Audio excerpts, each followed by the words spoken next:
This is Jim Sawyer for Capitalism.org. How may we know when we don't know?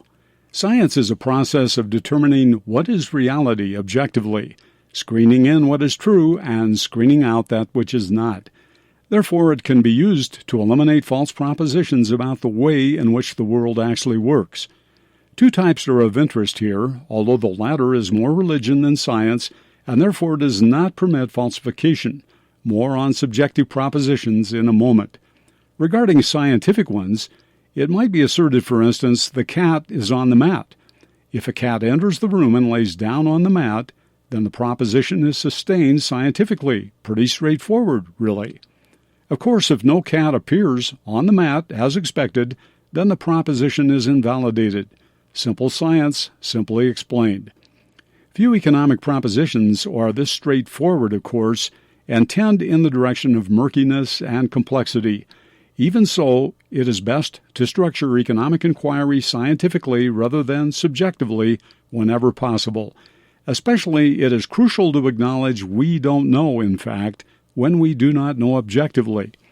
To illustrate the process of science, we draw upon a cat on the mat type proposition from supply-side economics. It asserts a cut in tax rates leads to an increase in total tax revenues collected. According to proponents, tax cuts allow households to retain more income, then spend most of it to buy more stuff. No quibbles here. Next, however, proponents claim new income associated with tax cut-fueled purchases continues to accumulate, causing associated revenue shortfall to replenish itself eventually. This argument is overblown, however, and has been invalidated scientifically repeatedly. Proponents rely upon an unrealistically large number of expansionary cycles, among other criticisms.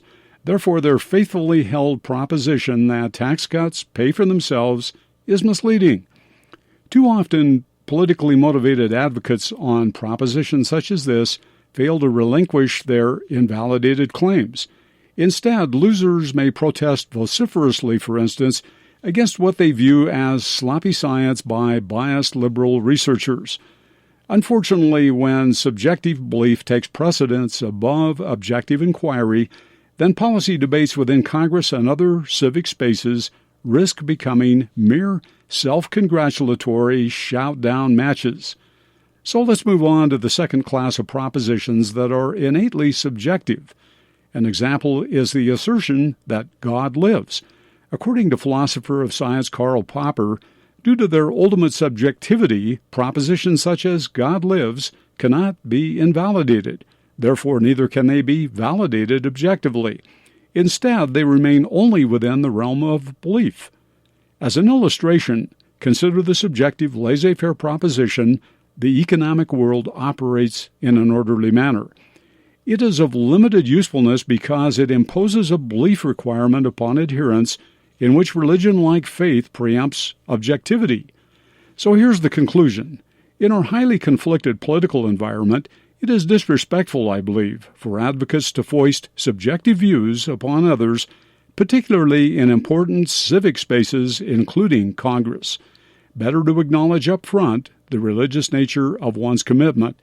As such, it is not likely to appeal to others beyond those who hold similar religion-like convictions.